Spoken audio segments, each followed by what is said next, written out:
ভেণ্টিলেটৰত এজন মানুহৰ বুকু উঠা নমা কৰি আছে। মনিটৰত হাৰ্টবিট চলি আছে। হাতখন এতিয়াও গৰম। তেনে মানুহজন বাৰু জীয়াই আছেনে? এই প্ৰশ্নটো যদি আপোনাৰ নিজৰ আপোনজন লৈ হয়, আপুনি কি বিশ্বাস কৰিব বাৰু? হাৰ্টবিট, ভেণ্টিলেটৰ নে ব্ৰেইন? মই এই প্ৰশ্নকেইটা কোনো গুগলত বিচাৰি পোৱা নাছিলোঁ। মই প্ৰশ্নকেইটা ICUৰ এখন আইনাৰ বাহিৰত থিয় হৈ শিকিছিলোঁ। ভিতৰত আছিল মোৰ নিজৰ বাইদেউ, আৰু সেই অভিজ্ঞতাই মোক এটা কথা বুজাইছিল। কেতিয়াবা ICUত আটাইতকৈ কঠিন যুদ্ধটো ৰোগীয়ে নহয়, তাৰ বাহিৰত থকা পৰিয়ালৰ লোকে কৰিব লাগে। আজি মই আপোনাক কোনো চিকিৎসকৰ বিৰুদ্ধে কথা ক'বলৈ অহা নাই। মই আহিছোঁ এটা ভুল ধাৰণা ভাঙিবলৈ। এই ভিডিঅ'টোৰ শেষলৈকে আপুনি তিনিটা কথা স্পষ্টকৈ জানিব। কমা আৰু ব্ৰেইন ডেথ একে নেকি? ভেণ্টিলেটৰ থাকিলে হাৰ্টবিট কিয় চলি থাকিব পাৰে? আৰু আটাইতকৈ গুৰুত্বপূৰ্ণ, এনে অৱস্থাত আপোনাৰ চিকিৎসকক কোনবোৰ প্ৰশ্ন সুধিব লাগে? গুৱাহাটীৰ এখন ব্যক্তিগত চিকিৎসালয়ৰ ICUৰ বাহিৰত মই আৰু লগতে আমাৰ পৰিয়ালৰ মানুহবোৰ প্ৰতিদিনে থিয় হৈছিল।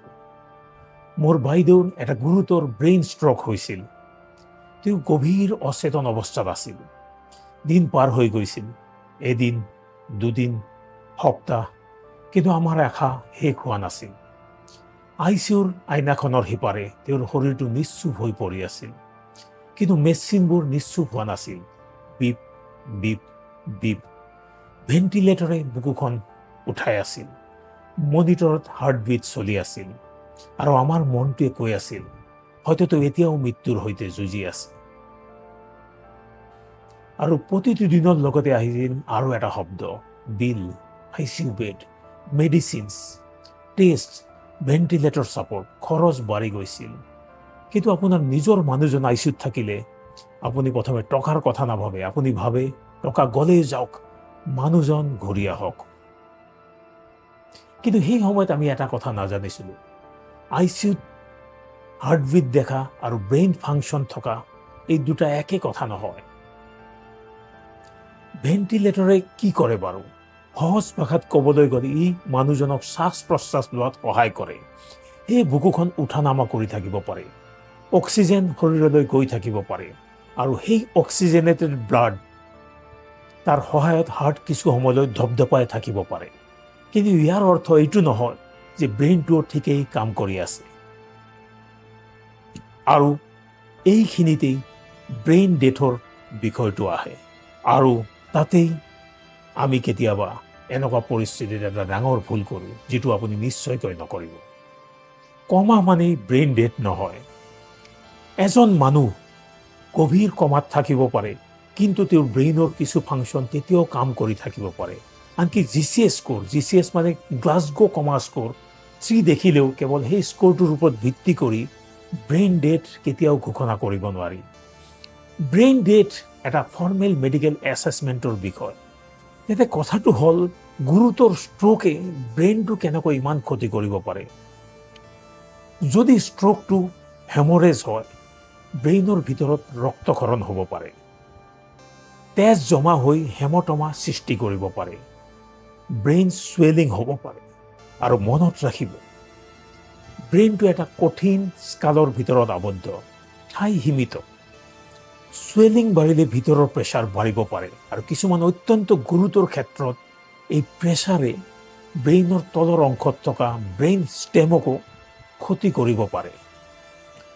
ব্ৰেইন ষ্টেমক সহজ ভাষাত শৰীৰৰ এটা অতি গুৰুত্বপূৰ্ণ কণ্ট্ৰল চেণ্টাৰ হিচাপে ভাবিব পাৰে।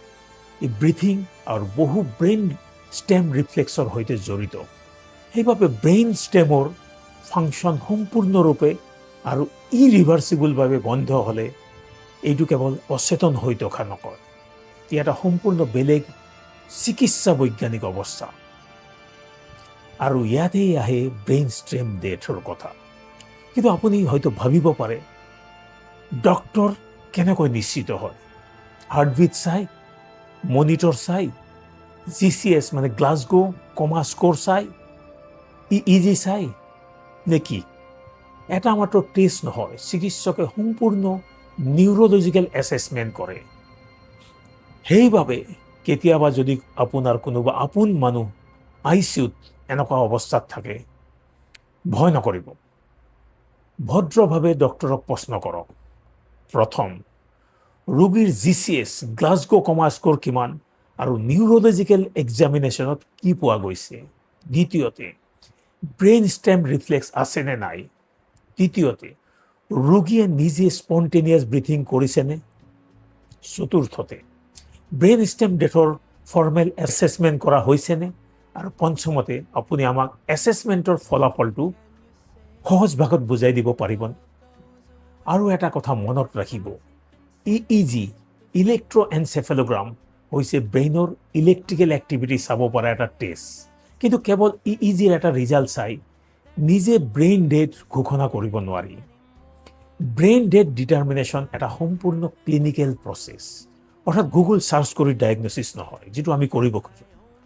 মেডিকেল টিমৰ সম্পূৰ্ণ এছেছমেণ্টে হৈছে মূল কথা। আপোনালোকে এইখিনিলৈকে যি জানিলে, বুজিলে, শিকিলে, সেইখিনি মোৰ বাবে কোনো টেক্সট বুক চেপ্টাৰ নহয়। এইবোৰ মোৰ বাইদেউৰ ICUৰ বেডৰ কাষত থাকি আমি শিকিছিলোঁ। আমি তেওঁক হেৰুৱাইছোঁ আৰু সেই অভিজ্ঞতাই মোক এটা কথা শিকালে, কঠিন সত্যটো জানিব বিচৰাটো আপোনাৰ আপোনজনক কম ভাল পোৱা নহয়, কেতিয়াবা সঠিক প্ৰশ্ন সোধাটোও ভাল পোৱাৰ এটা ৰূপ। আৰু এইখিনিতে মই এটা কথা স্পষ্ট কৰি দিব বিচাৰোঁ, এই ভিডিঅ'টো কোনো চিকিৎসক বা চিকিৎসালয়ৰ বিৰুদ্ধে নহয়, এইটো অজ্ঞতাৰ বিৰুদ্ধে। চিকিৎসকসকলে কঠিন পৰিস্থিতিৰ মাজত সিদ্ধান্ত ল'ব লাগে, কিন্তু আমাৰ পৰিয়ালবোৰৰো এটা নিজৰ অধিকাৰ আছে ৰোগীৰ অৱস্থা বুজিবলৈ, প্ৰগনচিছ বুজিবলৈ আৰু ট্ৰিটমেণ্টে কি এচিভ কৰিলে সেয়া জানিবলৈ, আৰু প্ৰয়োজনীয় মেডিকেল এছেছমেণ্টৰ সম্পৰ্কে প্ৰশ্ন কৰিবলৈ। এতিয়া আপোনালোকলৈ মোৰ এটা প্ৰশ্ন, আপুনি কেতিয়াবা ICUৰ বাহিৰত থিয় হৈ এই প্ৰশ্নটো নিজকে সুধিছেনে, ভিতৰত আচলতে কি হৈ আছে? যদি সুধিছে, আপোনাৰ অভিজ্ঞতা কমেণ্টত জনাব। হয়তো আপোনাৰ কমেণ্ট এটা কমেণ্ট নহয়, হয়তো কোনো এটা আন পৰিয়ালক সঠিক প্ৰশ্ন সোধাৰ সাহস যোগাব। আৰু যদি আপুনি ভাবে এই ভিডিঅ'টো কোনো এটা পৰিয়ালৰ কামত আহিব পাৰে, তেওঁলোকলৈ শ্বেয়াৰ কৰক। কাৰণ অজ্ঞতাৰ মূল্য বহুত ডাঙৰ হ'ব পাৰে। জ্ঞানেই আপোনাৰ আটাইতকৈ শক্তিশালী সুৰক্ষা। মই আলমগীৰ, এইটো আমাৰ নিউৰোমাষ্টাৰ আছাম। সজাগ থাকক, প্ৰশ্ন কৰক, বিজ্ঞানক বুজক। ধন্যবাদ।